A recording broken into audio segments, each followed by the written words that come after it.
tense I'm than fast starting as fuck, over. boy. If you deleted your homework the day before it was due, as I have, or if you left your wallet at home and you have to go back after spending an hour in the commute. If you won some money at the casino and then put all your winnings on red but it came up black. If you got your best shirt dry cleaned before a wedding and then immediately dropped food on it. If you won an argument with a friend and then later discovered that they just returned to their original view. Starting over is harder than starting up.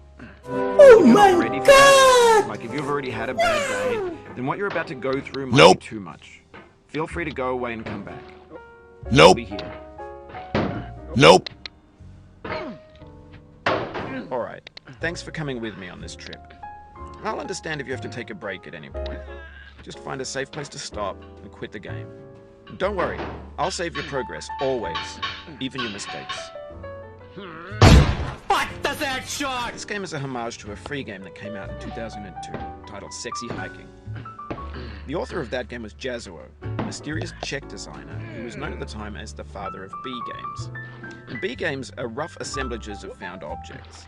Designers slap them together very quickly and freely, and they're often too rough and unfriendly to gain much of a following.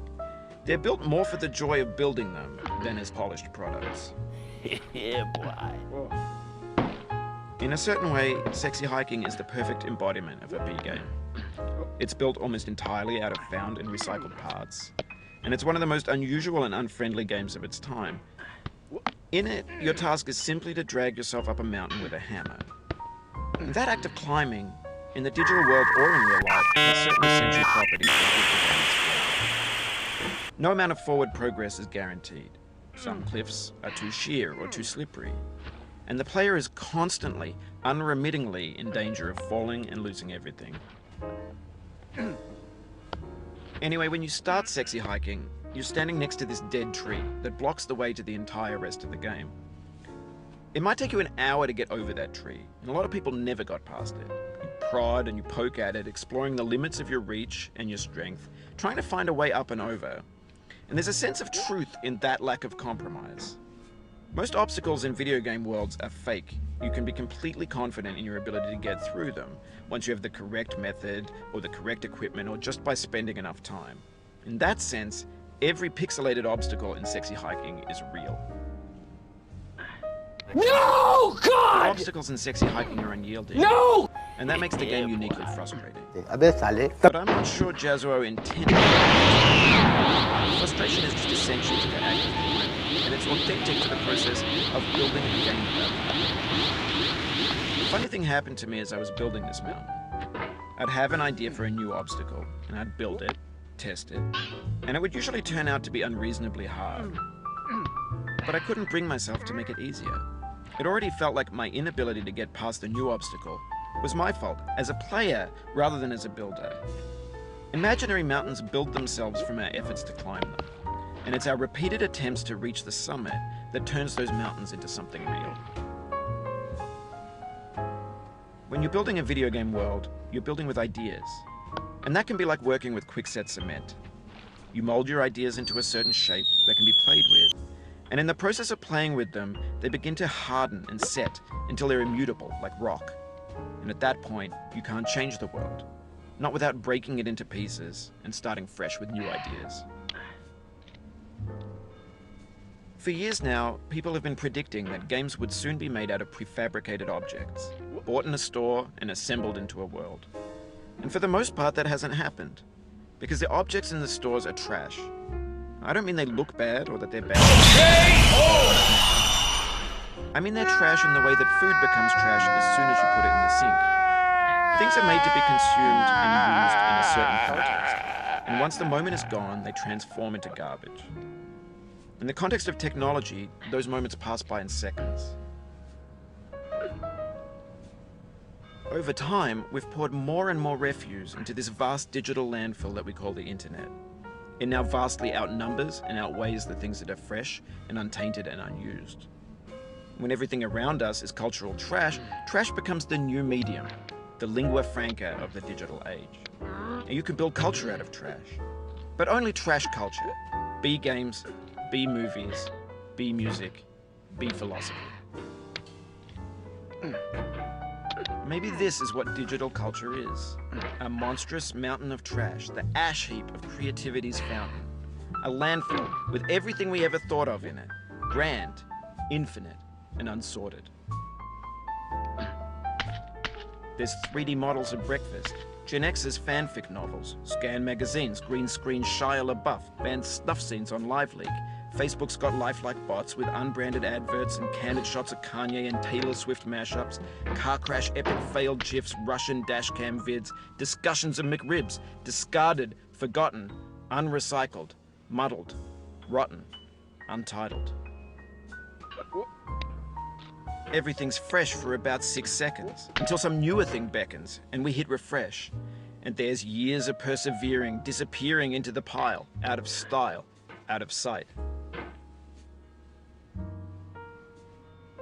In this context, it's tempting to make friendly content that's gentle, that lets you churn through it but not earn it. Why make something demanding if it just gets piled up in the landfill, filed in with the bland things? When games were new, they wanted a lot from you. Daunting you, taunting you, resetting and delaying you. Players played stoically. Now everyone's turned off by that. They want to burn through it quickly. A quick fix for the fickle, some tricks for the clicks of the feckless. But that's not you, you're an acrobat. You could swallow a baseball bat. Now I know, most likely you're watching this on YouTube or Twitch, while some dude with 10 million views does it for you. Like a baby bird being fed chewed up food. That's culture too. Nope. But on the off chance that you're playing this, what I'm saying is, trash is disposable, but maybe it doesn't have to be approachable. What's the feeling like? Are you stressed? I guess you don't hate it if you got this far, feeling frustrated. Nope. Underrated. An orange is sweet, juicy fruit locked inside a bitter peel. That's not how I feel about a challenge. I only want the bitterness. Nope. It's coffee. It's grapefruit. It's licorice. It feels like we're closer now. Composer and climber. Nope. Designer and user. You could have refused, but you didn't. There was something in you that was hidden, that Nope. chose to continue. It means a lot to me that you've come this far, endured this much. Every wisecrack, every insensitivity, every setback you've forgiven me is a kingly gift that you've given me.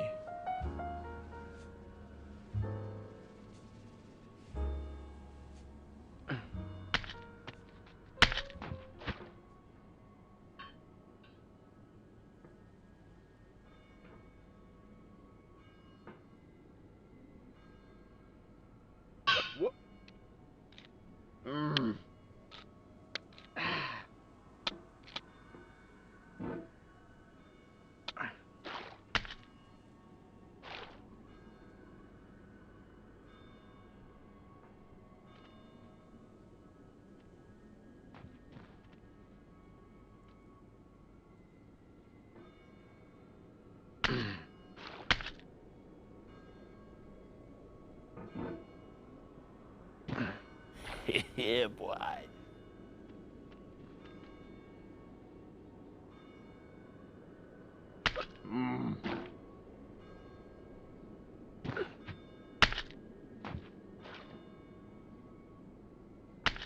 We have the same taste, you and I.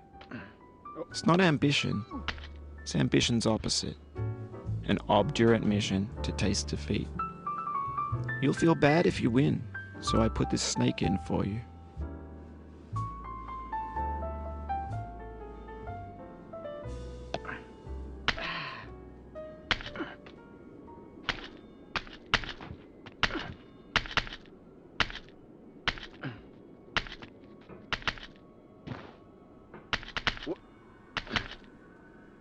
Have you thought about who you are in this? Are you the man in the pot, Diogenes? Are you his hand? Are you the top of his hammer? I think not. Where your hand moves, the hammer may not follow, nor the man, nor the man's hand. In this you're his will, his intent, the embodied resolve in his uphill ascent.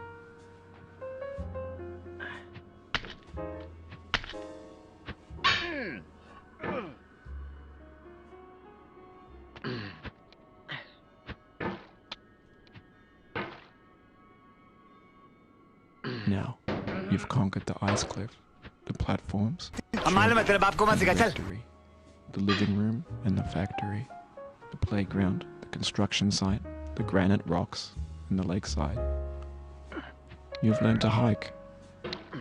There's no way left to go but up, and in a moment I'll shut up. But let me say, I'm glad you came.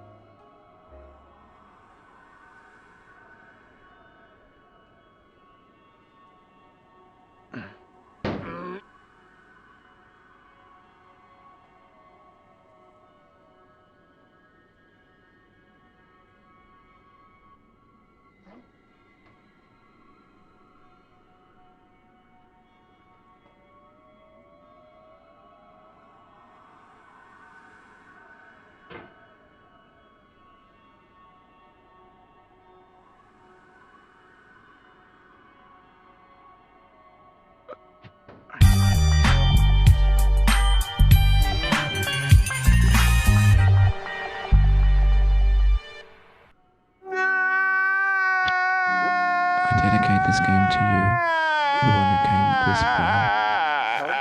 I give it to you with all my love. Oh, no.